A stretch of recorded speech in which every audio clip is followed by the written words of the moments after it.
So Leon, do you want to kick off by telling everyone who you are and what you do? I feel like this is a blind date. Cilla Black. Who are you and what do you do? Hi, I'm Leon Hughes. I'm a partner at Piper Private Equity. We're a small, I say small, a relatively small boutique private equity house based in Notting Hill.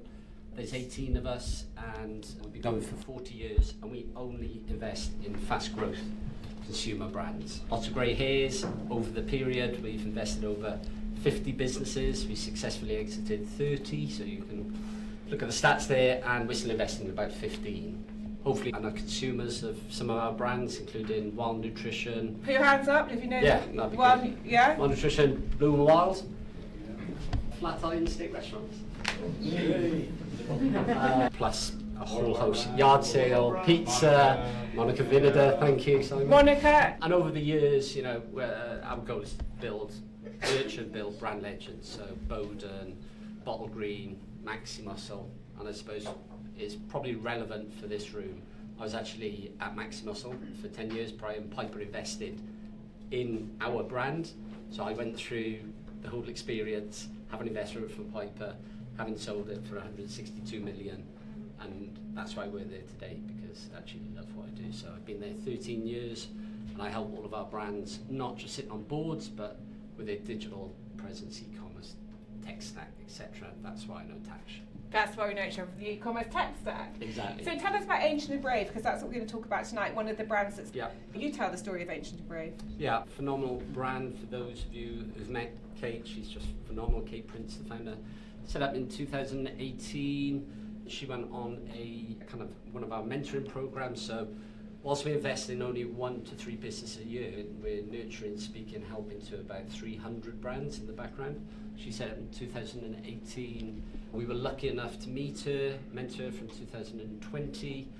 And it's just been phenomenal growth to a point that in November 2023 we invested. I sit on the board and we've continued to help grow the business.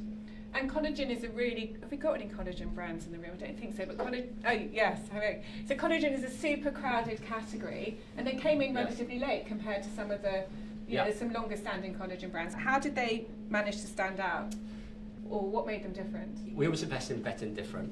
Maxi Muscle, Piper invested in 2004. We hadn't seen any supplement brands that fit our criteria until Wild Nutrition, Ancient and Brave. I think it's a sum of all parts. We wanted to think if there was a silver bullet, apart from the sustainable angle, apart from the mission-led business, the quality of the product, simplicity, the usage, and actually the traction, the subscription model. The consumer told us that we should invest because the cohort metrics are just insane from a benchmark perspective. I think the fact that from an efficacy, from a taste, so there's no taste. For those that don't know, take a scoop, you put it in your coffee. Okay, so it's a daily ritual. When I think back at Maxi Muscle, we used to have protein, shake it up. They stunk, you put it in the washing machine, they broke. And it's a real hassle. With this, it's part of your day-to-day ritual.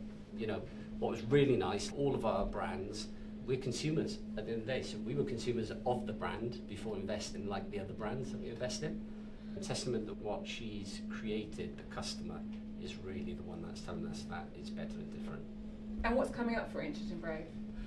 We are more of the same thing, because it's a huge market and we're onto something.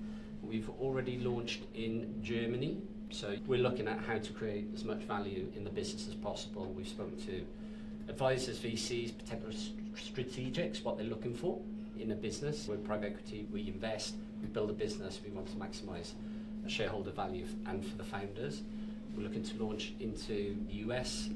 Slight delay on that, as you can imagine. And yeah, some exciting NPD, but collagen, the efficacy, the science. We're doing a lot of clinical studies, etc., just to validate and differentiate the business. Okay, so just zooming out quickly, you've just done a project mapping 40 years of exits. Yeah. And what have you found? Particularly about Downturns, because this was this is great. The last 4 years have been pretty shit. We had COVID, we've had the Ukraine war, not great for buying, selling, and we over it. Hopefully there's a few green shoots, etc. But what was really interesting, I did an event recently where the founder mapped out 40 years of Piper investing. And actually, if you think about it, and there's some people here that aren't even 40s, there's been a lot of downturns. It's almost like a cycle.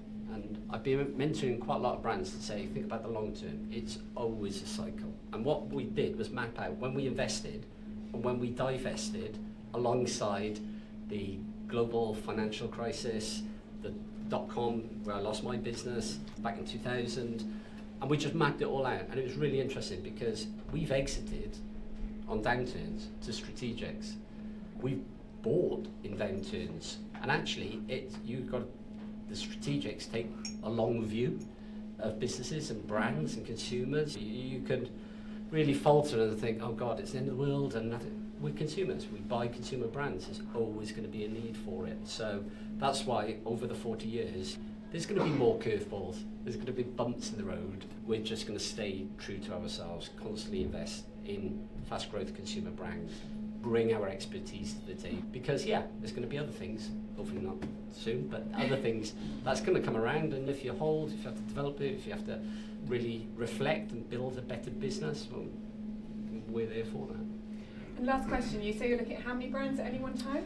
400? Yesterday, 378 was So our latest. how do you sort the wheat from the chaff, whatever? They're all great brands. Okay. They're all great brands. I love my What job. makes them stand out to you? We want to build brand legends.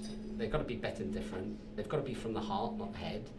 We back founders, we back management teams. We don't put people in. We want to support. Of the 100 million fund we run, 10 million is our money that we put in. So quite frankly, we all give a shit. And we want to build brand legends at the end of the day. We help. We believe in what goes around comes around. So we're nurturing. Of that 378, I would say the majority are seed, sub 1 million. It's no skin off our nose to help them with their progress, who start with how to help Shopify developers, people in certain disciplines, because really we want to get to the point that they turn over, say, 10 million, where we can invest our typical anything from 5 to 25 million. So we want to be a part of that journey. A lot of the time, a lot of businesses grow too big for us. There's some fantastic brands that we just haven't invested in because they've just grown so big.